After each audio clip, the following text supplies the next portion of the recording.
को यहां पर देखिए, अगर आप लोगों का पास करना पड़ेगा तो कितना नंबर लाना पड़ेगा। 70 से 80% भी आप मान सकते हैं, ठीक है, कि मैं इनके बीच में मार्क्स कैसे लाऊं। तो उसके लिए मुझे पहला नंबर क्या करना पड़ेगा सर हमको। हेलो दोस्तों, स्वागत आप सभी का आपके अपने चैनल बेसिक नॉलेज में। दोस्तों, आप सभी के मन में कहीं ना कहीं ये सवाल जरूर आ रहा होगा कि सर फर्स्ट टर्म का झारखंड बोर्ड का जो एग्जाम होने वाला है उसमें पास करना कंपलसरी है क्या उसमें पास करना ही पड़ेगा? अगर फेल हो गए तो क्या होगा? क्योंकि बहुत सारे ऐसा कमेंट आया है आप लोगों का और बहुत सारे मुझे मैसेजेस भी आए हैं, सर क्या करना पड़ेगा अगर पास करना है तो सर कितना नंबर हम लोग को लाना पड़ेगा? क्या प्रत्येक सब्जेक्ट में पास करना पड़ेगा ओवरऑल, या फिर नहीं अगर पास करना पड़ेगा तो उसका क्या क्राइटेरिया, सारा चीज बताएंगे आप लोगों को। जैक की तरफ से कुछ जानकारी दी भी गई है इसके बारे में या फिर नहीं, ये चीज भी बताएंगे। वीडियो को पूरा देखिए, बहुत नॉलेजेबल वीडियो होने वाला है, आप लोग एक कंफ्यूजन यहाँ पर दूर होने वाला है और आप लोगों को क्या करना है वो चीज भी बताएंगे। तो वीडियो को पूरा देखिए। चैनल पर पहली बार है तो सब्सक्राइब जरूर कर लीजिए इस चैनल से अच्छे से पढ़ाई करने के लिए और हर एक अपडेट पाने के लिए। तो चलिए इस वीडियो को शुरू करते हैं। सबसे पहले देखिए, मैं बात करूं, आप लोग एग्जाम ऑब्जेक्टिव हो रहा है, ओएमआर सीट पर हो रहा है, 50-50 नंबर का एग्जाम यानी कि 40 नंबर का आप लोग ऑब्जेक्टिव एग्जाम हो रहा है और 10 नंबर का इंटरनल असेसमेंट का एग्जाम हो रहा है। मतलब इंटरनल असेसमेंट आप लोग स्कूल से मिलेगा तो 40 नंबर आप लोगों का एग्जाम देना पड़ेगा ओएमआर सीट पर। 40 नंबर का ये चीज अभी मैं आप लोग समझाऊंगा क्या है क्या नहीं, ठीक है, अभी उसको छोड़ दीजिए। 40 नंबर का आप लोग का ओएमआर सीट पर एग्जाम होगा, ठीक है। 40 नंबर करके आपका मेन सब्जेक्ट 5 गो है और एक्स्ट्रा संस्कृत को लेकर संस्कृत जो भी हो आपको 6 सब्जेक्ट हो जाएगा, यानी कि 240 नंबर का आप लोग का टोटल ये ओएमआर सीट पर एग्जाम होगा, ठीक। अब यहां पर सबसे बड़ा सवाल उठता है, क्या सर अगर हम फेल हो जाएं या फिर पास नहीं कर पाए, दोनों एक ही बात है, तो क्या होगा? तो देखिए, इससे आपको डरना नहीं है, मैं आप पहले कह दूं, आपको अभी काम है पढ़ना, तो पढ़िए और चलिए जो आप लोगों को कंफ्यूजन है उसको दूर करते हैं, देखते हैं। यहां पर देखिए, मैं आप लोगों को बता दूं, जैक ने अभी तक इसके लिए कोई क्लेरिफिकेशन जारी नहीं किया है कि हाँ पास करना ही पड़ेगा इसमें या फिर नहीं करना पड़ेगा, ठीक है। सीबीएसई ने जारी कर दिया है उसका और बात है, लेकिन जैक ने अभी तक इसका कुछ भी जारी नहीं किया है कि हाँ आप लोगों को फर्स्ट टर्म में भी पास करना पड़ेगा। अगर नहीं करना पड़ेगा तो फिर क्या, मगर नहीं करना पड़ेगा तो उसका क्या क्राइटेरिया, ऐसा कुछ नहीं जारी किया जैक ने। हाँ, मैं आप लोग ये बता सकता हूं कि आप लोगों को यहां पर देखिए, अगर आप लोगों का पास करना पड़ेगा तो कितना नंबर लाना पड़ेगा, ये वीडियो में सारा जानकारी मिल जाएगा। अगर हाँ देखिए, अभी ना आप जानते हैं ना हम जानते हैं ना कोई जानता है कि एग्जैक्टली क्या है, ठीक है। तो इसमें दोस्तों हम क्या करेंगे ना, हम लोग ये मान लेते हैं कि पास करना जरूरी है और जरूरी है तो फिर कितना लगाना है, क्योंकि फेल तो कोई करना चाहेगा नहीं, आप लोग भी करना चाहेंगे नहीं, इसलिए अभी टाइम है। अभी भी कोई चाह लेगा ना दोस्तों, आराम से 70+ मार्क्स वो गेन कर सकता है। तो दोस्तों देखिए, आप लोग का एग्जाम 40 नंबर का क्या हो रहा है, ऑब्जेक्टिव हो रहा है और 10 नंबर इंटरनल असेसमेंट यानी कि टोटल 50 नंबर का एग्जाम हो रहा है। आप लोग एग्जाम में पास होने के लिए 33% लाना पड़ता है। जी हां, 33% यानी कि 50 का 33% कितना आ जाएगा आप लोग का, लगभग 16.5 नंबर आएगा, 16.5, यानी कि मैं मान लेता हूं 17।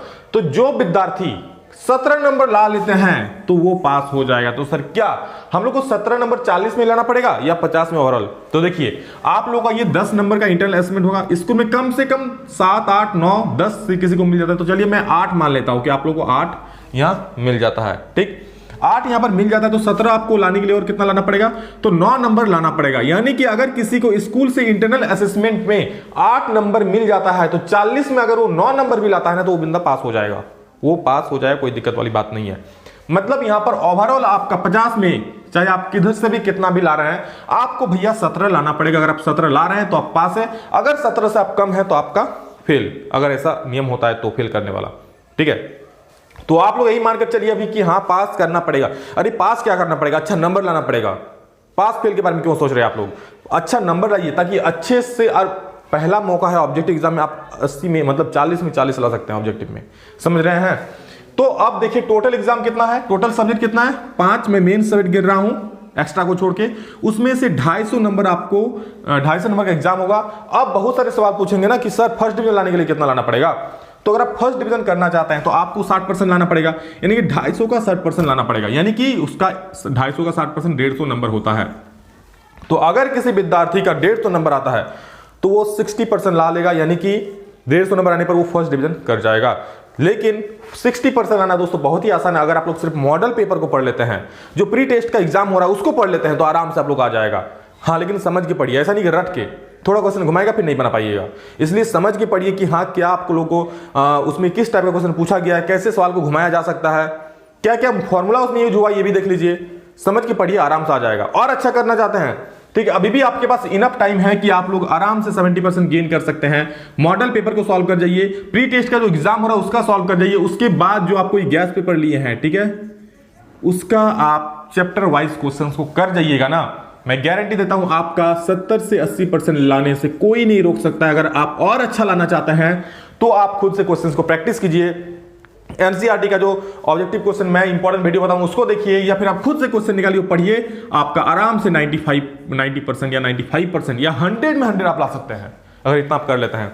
मॉडल पेपर, प्री टेस्ट का क्वेश्चन, उसके बाद जितना मैं इंपॉर्टेंट क्वेश्चन कराऊंगा उतना, और गैस पेपर जो बताए उतना, और एनसीईआरटी का जो ऑब्जेक्टिव क्वेश्चन निकल कर आता है इंपॉर्टेंट क्वेश्चंस, उसको कर लेते हैं तो 100 में 100 आपका आ जाएगा, एक नंबर भी नहीं करेगा। क्योंकि दोस्त सिलेबस से क्वेश्चन आने वाला है नहीं, और अगर आता है तो उसके लिए आपको नंबर दिया जाएगा, अगर ऐसा कुछ होता है तो, ठीक है।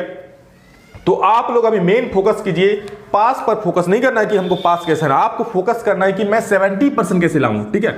मैं ये एवरेज विद्यार्थी लेकर आता हूं, 70 से 80% भी आप मान सकते हैं, ठीक है, कि मैं इनके बीच में मार्क्स कैसे लाऊं। तो उसके लिए मुझे पहला नंबर क्या करना पड़ेगा सर, हमको मॉडल पेपर पहले आपको सॉल्व कर लेना पड़ेगा। दूसरा में क्या, जितना प्री टेस्ट का एग्जाम हो रहा है, प्री टेस्ट का एग्जाम दोस्तों हर जगह पर नहीं हो रहा है, किसी किसी स्कूल में हो रहा है, और मैं सारा सोल्यूशन 10th क्लास का करवा चुका हूं, 9th का करवा रहा हूं, ठीक है। तो उसको जरूर देख लीजिए, आप किसी भी क्लास के हो, 11 12 का क्वेश्चन नहीं आया मेरे पास अभी, तो ये देख लीजिए आप लोग प्री टेस्ट का। उसके बाद कोई एक गैस पेपर से, अभी मैं बता रहा हूं इसमें क्या है, कोई गैस पेपर आप से उसको एकदम चढ़ जाइए, ठीक है। ऐसा नहीं कि हर एक में अलग अलग क्वेश्चन मिलेगा भैया, आप जो मॉडल पेपर में मिलेंगे बहुत सारा क्वेश्चन आपको प्री टेस्ट में मिल जाएगा, उसमें दोनों पर बहुत सारा क्वेश्चन आपको इसमें मिल जाएगा। मतलब हर एक को अलग अलग नहीं पढ़ना है, पढ़ेंगे तो अलग अलग, लेकिन बहुत सारा क्वेश्चन आपका मैच कर जाएगा, जो कि काम को आपका काफी आसान कर देगा। सॉरी यहाँ पर थोड़ा लाइटिंग में डिस्टर्ब हो रहा है क्योंकि वोल्टेज यहाँ पर लो है इसलिए, ठीक है। तो इस प्रकार से दोस्तों पढ़िएगा तो आपको अच्छा नंबर लाने से कोई रोक नहीं सकता है, समझ रहे हैं। तो मेन अब आप लोग का जो टॉपिक था क्या था कि पास करना पड़ेगा। तो दोस्तों ऐसा जैक ने कुछ नहीं कहा है, लेकिन हाँ, आप अगर पास करना, अगर आप ऐसा रूल आता है तो आपको कम से कम 17 नंबर लाना पड़ेगा 50 में। अगर आप 50 में 17 नंबर लाते हैं तो आप पास है, वरना फेल।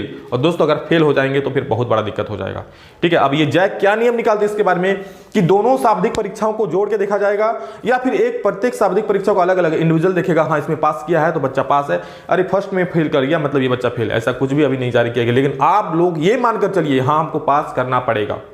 अरे पास क्या करना पड़ेगा, अच्छा नंबर लाना पड़ेगा, समझ रहे हैं मेरी बात को।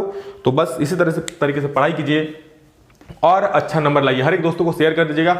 कोई भी जानकारी चाहिए, कोई भी किसी चीज के, तो कमेंट सेक्शन खाली है, कमेंट कर दीजिए, मैं उस पर ट्राई करूंगा। अगर हॉट क्वेश्चन होगा, मतलब सबका चाहता, मैं उस पर एक वीडियो बना दूंगा और मैं रिप्लाई भी कर दूंगा, ठीक है।